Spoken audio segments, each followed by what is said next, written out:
There is a new startup called Saskana AI, and they have just raised $100 million more. And they're essentially taking on OpenAI, they're taking on Anthropic as what they're calling a world-class AI lab. This is a fascinating company. There's a ton of stuff going on here. I'm excited to break down exactly what they're doing, why they're getting $100 million. This is their Series A round, what they plan on doing that. I wanted to say today's episode is sponsored by my very own podcast course. If you have ever thought of starting a podcast, or if you already have a podcast now that maybe isn't getting very many listens, you want to help grow it, I have a podcast course that explains how to start a podcast from start to finish, and also how to grow an existing podcast, how I was able to get over 4 million podcast downloads, 100% organic. I didn't run ads. I hardly did social media. This is 100% organic, and I've been able to replicate this over 4 podcasts that I personally run, and I've helped a ton of other people do this as well. So I have successfully discovered the strategies, which was not easy. It took me 5 years. My first podcast barely got 20 listens per episode until I really went hard and figured out a lot of different things. So my goal with this podcast course is to make something that can essentially let you skip the thousands of mistakes I made over the first 5 years, the over $15,000 I've spent on podcasting equipment, studio build out, team, and get to starting a profitable, fast growing podcast right from the start. So if you're interested in starting a podcast, check out the link in my description to my podcast course. It will not disappoint you. It will be the best podcast course you ever take in your life if you're interested in starting a podcast. So go check that out. Link is in the description. Let's get into the episode today. What I think is really interesting is that this is actually just a couple days after China's Alibaba.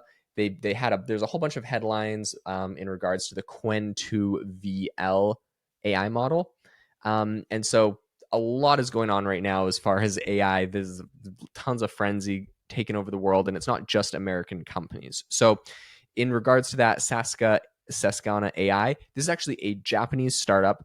It's founded by some former researchers over at Google. There's David Ha and Lillian Jones, who is also they have a former diplomat, Ren Ito.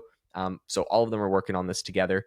They just announced this $100 million Series A round of funding. And I think it's impressive. They have a bunch of really big players in the industry that have invested into this. There's New Enterprise Associates, NEA, right? One of the top venture capital firms in the US. Koshla Ventures, Lex Capital. They also have Nvidia, who's jumping in. At this point, I feel like Nvidia jumps in on every single large funding round because they know that all money in AI eventually gets funneled back to them, whether that's through compute or just buying their GPUs, or like spending money on a platform like Amazon or Google Cloud that is using Nvidia hardware. So like Nvidia just puts money into any new AI company because they know that money is going to eventually it all trickles back to them. So I think it's a smart move by Nvidia, but it is funny. I think this is going to say a lot as far as where the state of the industry is going right now. They just announced this round on X. They said, quote, excited to announce our Series A. We raised more than $100 million to grow Saskana AI into a world-class AI lab in Japan. We're going to really push the frontiers of what's possible with AI. Then they also said, as a founder mode startup, we operate much faster than most frontier AI labs at a global level. So that's kind of funny. They're making, I don't know, they're jumping on the founder mode trend, which if you haven't been on X, everyone is talking about the difference of founder mode versus manager mode. Founder mode being someone that really is a founder of the startup and is really going crazy, pushing it to be successful. So overall, I think it's a very bullish sign. A lot of people are congratulating them and stuff on X and whatnot. So that was kind of their announcement. So what have they actually been up to? What do they actually do? They had a really big appearance last year because they had some very high profile founders. And it's really kind of an interesting approach to how they're developing some of their AI models, some of their foundational models. Really, their idea was that they were trying to bring together a bunch of smaller AI models and then try to give really complex results. So their idea is, they say they're kind of like a swarm of small AI models that are going to give really complex results. What's interesting to me with this is not, I'm sure they're doing something in a very novel different way. But it sounds honestly very similar to what like GPT-4, starting with GPT-4, I believe Chat GPT has been doing, where GPT-4 actually has 16 different expert AI models. And when you ask it a question, it's got kind of like, I think, the main model that determines which of those 16 AI models to send it to. It's a really good approach. We're building something similar over at AI Box, my AI startup, in our chat feature in our playground, where when you're asking it a question for something, it runs it through an original model that determines which model to send your query to, whether you're trying to generate images or text or video, whatever you're trying to do, and then that model will send it over to another model that's actually able to process the request. So it seems like within the actual foundational models themselves, they have similar things. And so anyways, that's kind of like that approach. I'm not sure to what level, they say they have a swarm of AI models, so I'm not sure if that's more than 16 or if it's going to be something similar, but this is definitely a unique approach. They also are building this on a native Japanese data set, a bunch of native Japanese data sets, which is interesting, right? Because right now, most of our AI models are built off of American or English speaking data sets, I think largely. I would be really curious to see kind of how AI models differ if they're built off of exclusively Chinese data sets or Japanese data sets or French data sets. I think that would be an interesting thing. Like, oftentimes these are all built off of English, USA, because it's just kind of like it's like the biggest data set for online stuff. But Japan has quite a large population that has been, chronically online as well. So we could, I think there's some large data sets there, and it could come up with some interesting perspectives, if they're like culture, traditions, or way of thinking is like slightly different. I'd be curious to see how that comes through in the model. Be very, very curious. They have multiple models they've come up with right now. They have some that are capable of generating Japan's kind of traditional Yukiko-e artwork, which is kind of interesting, right? So already we're seeing them able to generate artwork from Japan that's a little bit more traditional because that's kind of in their data set. Most recently, they actually shared research on the AI scientist. So this was an LLM system that they created that essentially automating the entire research life cycle. There's a bunch of different things that go into that. There's coming up with the ideas or like ideation. There's writing the actual code. There's actually running the experiments, and then kind of summarizing the results. And then I think after that, it will even write the entire paper. And it will even do, conduct some peer review stuff. So that was an interesting product they come out with their AI scientist. They've come out with a lot of really interesting things. I think the next step for them is they're really looking to scale up their nature-inspired approach to AI development, right? They talk about their swarm and a bunch of different things. They say they're like trying to use nature to help with development.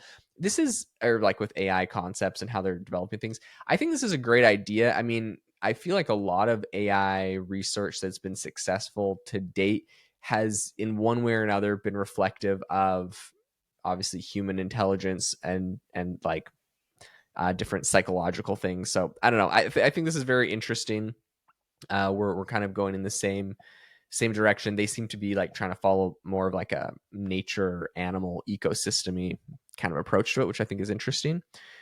With this new round of funding that they just raised, Nvidia is putting in money and all these other venture capital firms. They are planning on speeding up their hiring. They want to build a really, quote, talent dense AI research organization. I mean, that sounds fantastic. That also sounds like something everyone would say. I don't know. That's nothing special in itself.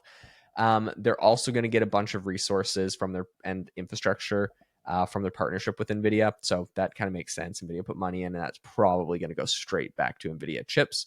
They did publish a blog post about all of this recently, and they said that Jensen Huang is going to, and well, I think really they mean Nvidia, but they're kind of like sometimes they reference him. They're going to be offering a lot of this infrastructure support, and they said they're going to be doing it on two fronts. First, they're going to provide all of the latest GPU systems to help them actually train and develop everything.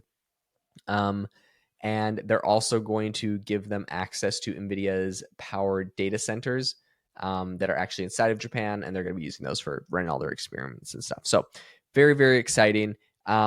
They recently said in a quote on kind of this whole whole thing. They said, this is a daunting task, especially for a small startup company, which will require years of R&D and building long-term relationships with key stakeholders in the nation. We believe our technology will help Japan regain a technological edge in AI and increase its global competitiveness. We also aim to deploy our technology to assist Japan, its institutions, and its citizens to overcome its AI challenges in the road ahead. So the company kind of said that. I believe that was in their blog post.